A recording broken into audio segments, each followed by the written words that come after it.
with that, we'll get started. Our speaker is Charice Bourdeaux, Programs Manager for the Utah Society for Environmental Education. Before she joined USEE, she worked in youth programming for 5 years, where she facilitated classes in environmental sustainability and outdoor recreation. In addition to managing USEE's professional development program, Charice also facilitates professional development workshops and manages projects associated with grants for USEE. And I'll turn the time over to you, Charice. Go right ahead. Thank you, Rose, for that introduction. And hi, everyone. Thank you for joining us today. As Rose mentioned, I am the Programs Manager for USEE, and I have been with USEE for the past 3 years, where previously I worked in youth programming, and I worked in youth programming for students with learning and behavioral disorders, as well as after school and summer programs. And so that highly influences the work that I do now. I did environmental sustainability courses for UCity at Ottinger Hall, and I also did a lot of outdoor recreation prior to joining USEE. So my goal today is to identify 3 quick tips for engaging your students, as well as present Project Learning Tree as a resource for education outreach activities. And hopefully, if I achieve that goal, I will feel like this towards the end of the presentation. So moving on to the next slide. So generally for classroom presentations or classroom visits or education outreach, you want to know your purpose. So first we're going to talk about knowing your purpose. I'm going to discuss 3 quick tips, and last we will look at a PLT activity for a classroom visit. So again, why are you there? Knowing your purpose. Why are you there to do that presentation or to do that education outreach? Are you there to increase knowledge? For example, teach 4th graders how to identify trees in their schoolyard, encourage behavior, encourage students to care for trees within their neighborhood or to volunteer for tree planting organizations, or maybe you just want to create a meaningful experience. Establishing your purpose will influence your presentation and your delivery method, so it is important for you to first understand the nature of your visit. Typically, when doing classroom visits, you were either requested by the teacher or your agency is visiting classrooms for education outreach efforts, or maybe they're coming to you for a particular topic. Whether you are there by request or not, it is always beneficial to tailor your presentation to what is being taught in the classroom. Teachers will love it, and I personally believe that students will be able to comprehend your message more effectively when they are able to connect it to something they are already learning. When doing a classroom visit, simply ask the teacher if your topic relates to anything they are currently studying, or you can also look at the Utah State Core Standards for Education to see if your subject is relevant to learning objectives for this grade. So what are the Utah State Core Standards? As defined by the Utah State Office of Education, Utah State Core Standards are meant to ensure academic achievement for Utah students by defining the essential knowledge, concepts, and skills to be mastered at each grade level or within critical content areas. So ultimately, they define what students should know and do to be ready for post-high school jobs and schooling. So here's what they look like. You have Standard 5, which states students will understand the physical characteristics of Utah's wetlands, forests, and deserts, and identify common organisms for each environment. You have the objective, which this one shows Objective 1, and then you have descriptions below those labeled as A, B, C, D, and E. So this core standard here correlates with an activity that I'm going to be discussing later in the presentation. But I wanted to introduce this to you guys so you understand how what you do relates to the classroom and how you can connect those two and make that clear for educators who want to utilize your expertise to enhance their curriculum and their teaching in the classroom. So now for the tips. After I share some tips for engaging students, then I will discuss an activity from the PLT guide as a resource for hands-on activities. So whether you are sharing information or encouraging behavior change, it doesn't have to take place in a lecture style format. Feel free to explore creative ways to deliver your message. And here are 3 quick tips to engage your audience when visiting classrooms. Know your audience, know your personality type, and have clear communication with the teacher. So here's for tip number 1. Know your audience. The age of the students you visit will not only affect the type of information you present, but it will also influence the way in which you deliver it. So you want to make sure that your information is age appropriate and your delivery of that information is age appropriate. When looking at age appropriate information, you want to make sure that it is not too complex because students may, of course, become bored or confused. They may also grow bored if it is too simple. So just make sure you are aware that the information you are presenting is age appropriate. Also, going back to what I mentioned before about connecting this to what the students are learning in class or connecting it to the core, the Utah State core, this will help in presenting age-appropriate information because in nature, that is what the core standards were designed to do. So it's a good way to guide what information you are presenting to various age groups. You also want to think about the age appropriate, that the delivery of your information is age appropriate. Think about the delivery, especially those who present to a wide range in age. For example, you may have sing-alongs for your presentation, and it might be a really fun way to help students understand the concepts that you're trying to communicate while engaging with them. Elementary school students may very much enjoy this, but perhaps some high school kids may not enjoy it the same way. When in doubt, feel free to ask the teacher ahead of time if their students would enjoy a sing-along activity. You never know, Glee is a smash right now, and singing in groups may be all the rage at high schools. But just to make sure, it's really nice to run that idea by the teachers. They know their students the best. Some high school kids may enjoy it, some may not. Some middle school age kids may enjoy it, some may not. And it's also really important when you're thinking about different types of learners. If you have any special needs kids in the classroom that you're visiting, sometimes certain sounds or things could be sensitive for those students. So you want to make sure that you clarify that with the teacher ahead of time. Okay, so moving on to quick tip number 2. Know your personality type. I mean this in relation to your presentation style.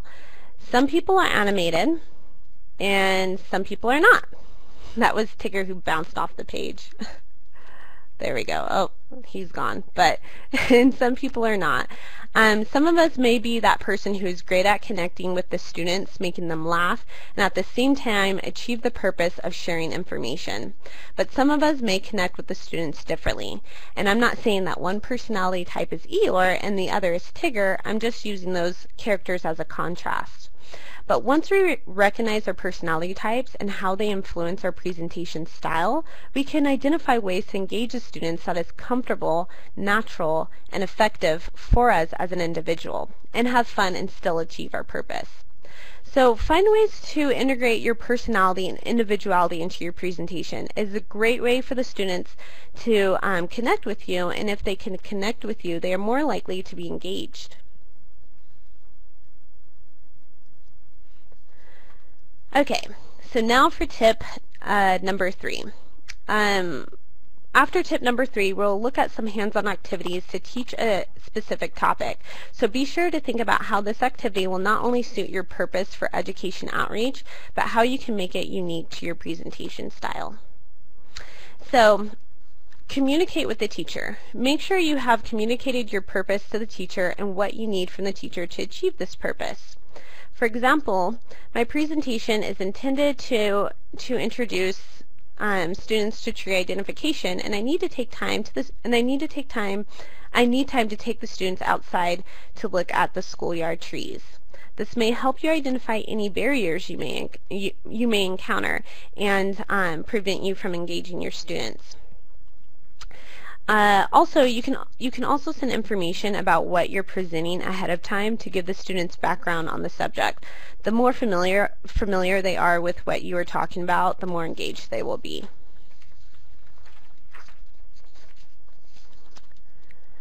So we will be looking at a hands-on activity using PLT.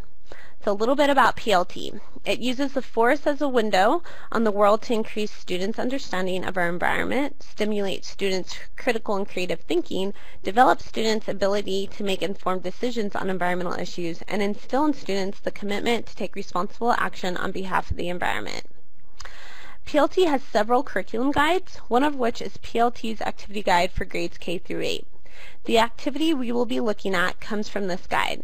So just to give you guys an idea of how the activities are laid out in the guide, this is what they look like. So you can see that it has a summary at the beginning, it has objectives, background, assessment opportunities, and then the box on the side gives you detailed information that you would need or be looking for when facilitating an activity. Here's a close-up view. So as I mentioned to the left, you have the grade levels, which are really important, especially when thinking about age-appropriate information. You have the subjects, and this is great for connecting it to the core, as we mentioned. So this one is specific to science and social studies. It also outlines concepts that are relevant to this activity, and it gives you information, if you look lower down in that column, about materials, so things that you will need, as well as time considerations, which is really important when doing classroom presentations or having classrooms come and visit you. So during a 4-hour workshop, here's actually an also closer view of the activity, which is really great about PLT activities, is that they walk you through step by step, and you can modify these activities to suit your purpose and your needs when wanting to communicate a certain specific concept or subject or topic to a group of students. This will walk you through how to do that, but you can also tailor it to suit your presentation style. So during a 4-hour workshop, which we would normally conduct, I would model one of these activities, and you would be able to observe how this activity is presented in a classroom setting. So due to our limitations in time and participation in that capacity, I will identify key elements that make this a useful activity for engaging students for classroom visits, as well as how PLT turned tree identification into a hands-on activity. So, the activity we will be discussing is name that tree, activity 68.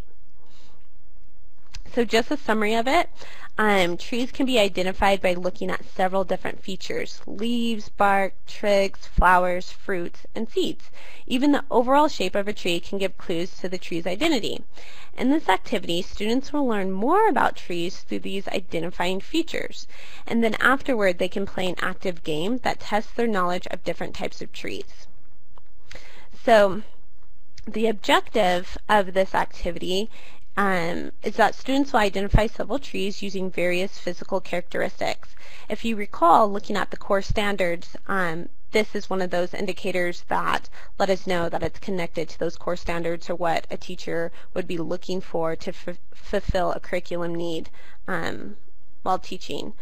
And the subjects for this specific activity that we're looking at connects with science and physical education, and it's applicable for grades 2nd through 8th. So this is a good activity that you can do with a wide range and age of students.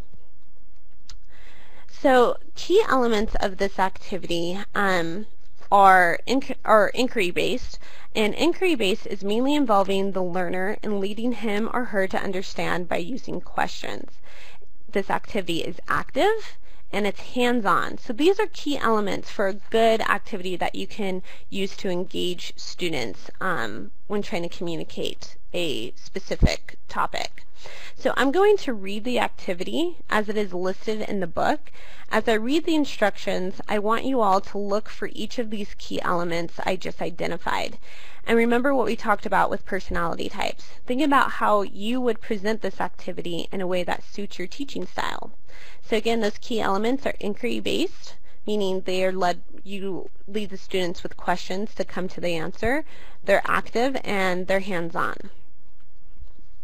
Okay, so with the activity, what you would do before, as I mentioned, PLT outlines steps that you need to take to properly facilitate this activity. So you have preparation. You need to look at what materials you need and what your time considerations are.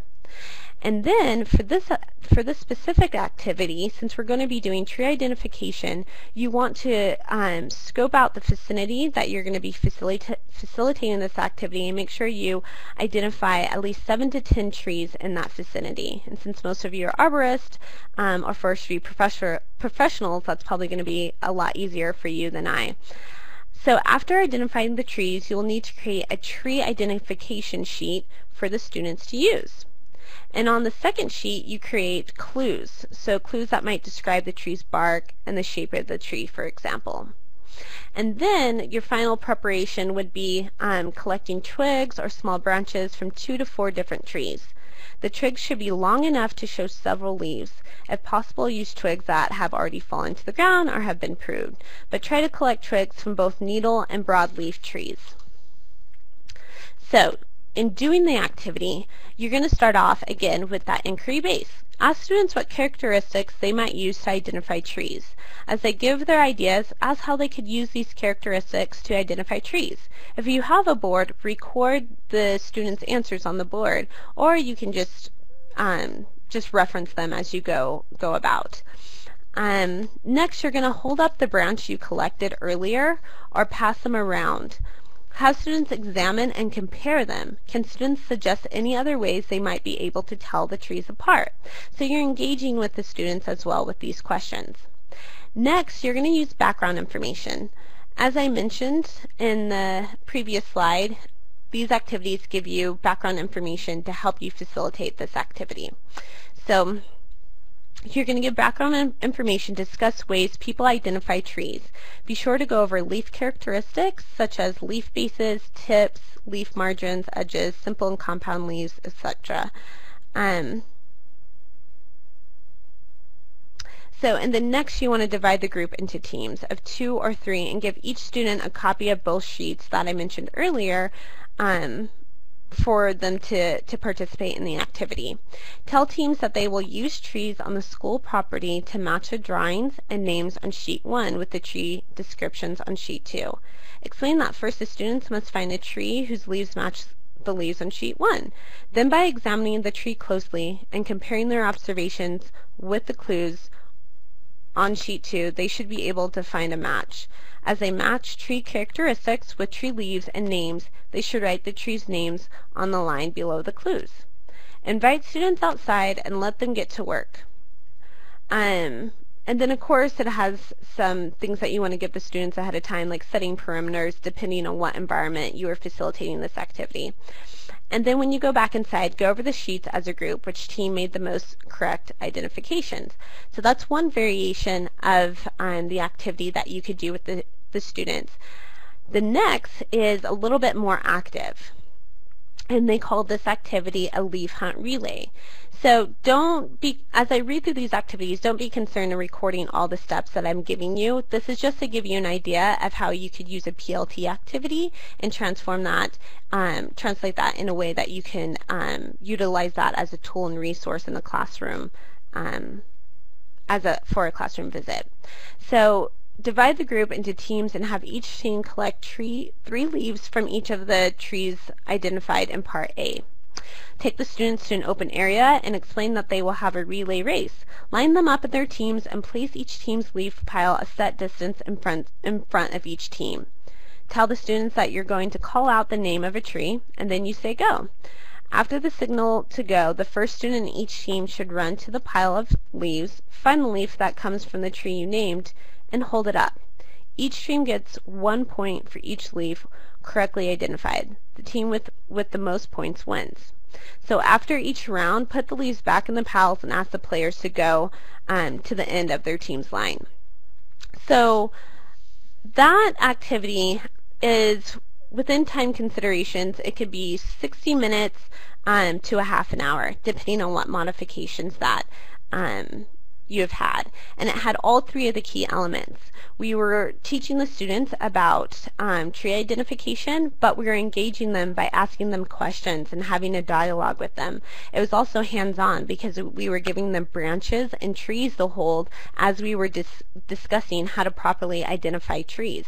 And it was also active. You can turn a lot of things into games, and it's a really innovative and great strategy for engaging students and enhancing the information, your delivery, and the information that you're trying to communicate with your students. So I hope that you guys enjoyed the webinar and learned some new tips and tricks for classroom presentations.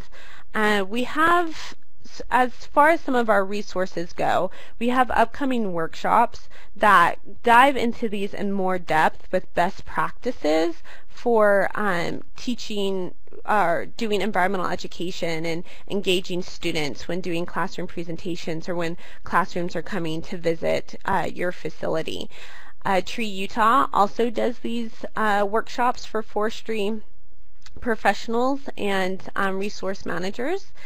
And I talked a lot about the Utah core standards, and so there's a link for you to go and look at those core standards and find ways that those core standards are connected with what you are doing. And feel free to contact us at any time for any consultation for classroom activities or education outreach efforts.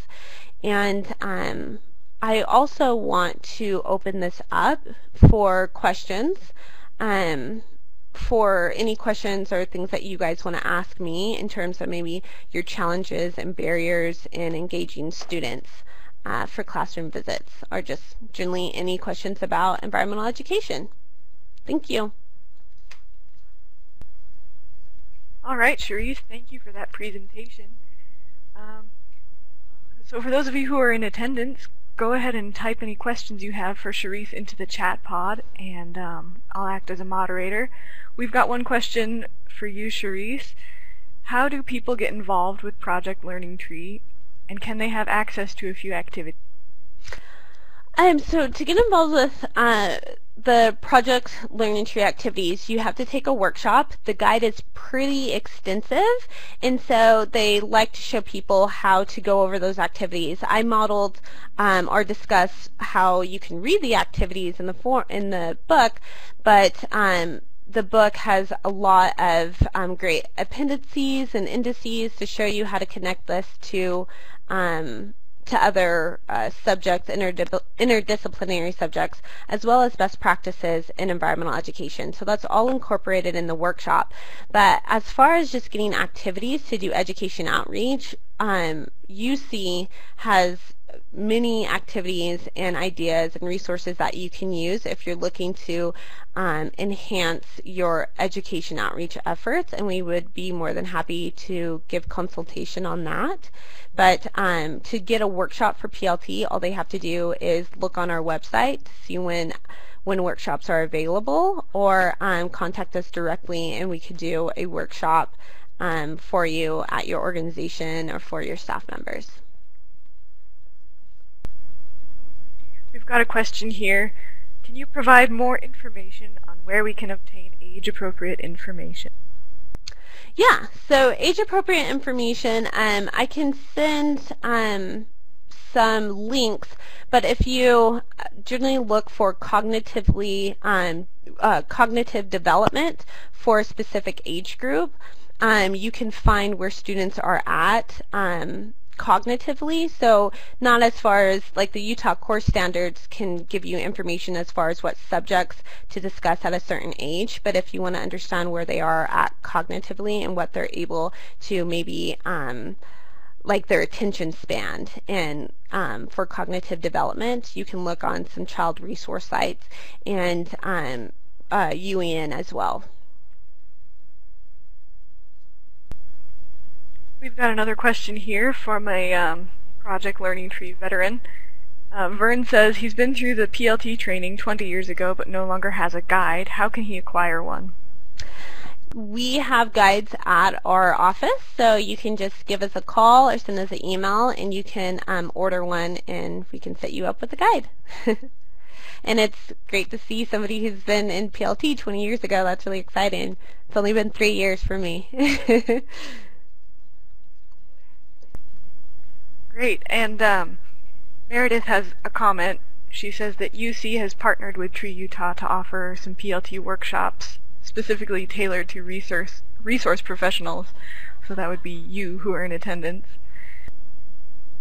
My question was, what are some common obstacles that you have noticed that resource professionals have to overcome when they're going from their area of expertise to the classroom?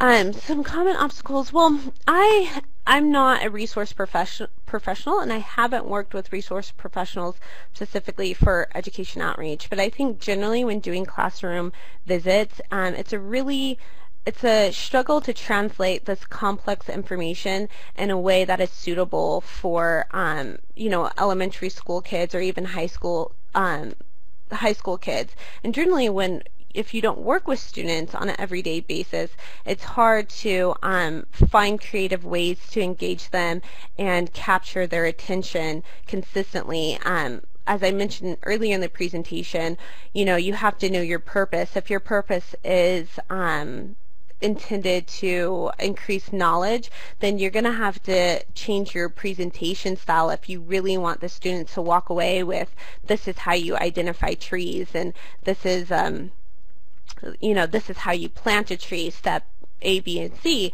Or if your purpose is to change behavior, your presentation style is also going to change. You might want to do a game that demonstrates that behavior. For instance, what we did in showing you how to identify trees and how to look at certain indicators that will help you identify that tree. So I think just in general, when you are trying to engage students, there's a lot of things you want to consider in preparation for why you're doing it and what you're trying to do when working with students. Great answer. We have another question regarding arborists who visit entire schools with a wide age range and who might present in an assembly style situation where there's not access to the outdoors. What do you suggest for this type of event? So I think that's really important in knowing your personality type that I discussed. When you're doing those large auditorium presentations, you definitely want somebody who projects their voice, who understands how pitch, tone, and variation can really influence the way that you engage your audience and captivate them without having to do too much, if that makes sense. So you want to know what type of person you are and if you're suitable for that job, because you are having to capture a lot of people's attention and standing up there by yourself. So if you're not that type of person who's the bouncy jokester, jumping all over the place, can have that variation in pitch tone, then you can integrate other tools that can help fulfill that purpose and help engage the students and help them be excited and have a fun, meaningful experience while you're there. So again, doing things that are hands-on, walking through the aisles, or finding ways that you're not so disengaged from the students, being up on a stage versus being right there in the audience with the kids. So I mean, there's many, a lot of it's circumstantial, again, in what the auditorium looks like and what message you're trying to deliver, but you definitely want to be prepared, and you definitely want to consider what your personality type is, what information you're trying to deliver, and what is your purpose. Maybe if your purpose is just to have those kids connect with a resource professional and have a meaningful experience, then that's great, and that's what you go for, and that's what you try to accomplish while you're there, instead of making sure that all of those 200 kids that you're presenting for in front of you walk away knowing how to identify a tree. Maybe it's just to see how cool industry professionals are. So those are just some things that you want to consider when looking at, when presenting in a large auditorium format like that. And it's and those things are what you would do step by step in developing your presentation, specifically for an auditorium style presentation. Another great answer. We have a question here from an arborist. Do you have any suggestions concerning school groups that visit the arborist on site, or scouts or other groups that would come to visit an arborist on? So, yeah, so suggestions for Boy Scouts that visit you, definitely knowing their programs. I think it's similar for formal educators when we look at the core standards to see what they're trying to achieve, what concepts, what things are they learning right now in their class. The same things with Scouts, knowing what are they working on right now in Scouts, what badge are they earning, and trying to find some ways prior to that to connect it with whatever message that you're trying to deliver. So I know we're not just generally trying to teach people about trees or generally trying to teach people about water conservation. We might be talking about trees, but more specifically we want people to understand what invasive species do to certain trees, or how to take care of trees. And so you want to focus on your message that you're trying to deliver to these school groups, but then it's kind of twofold, also seeing how that message relates specifically to them. So that's a better way to engage those students when they come and visit you.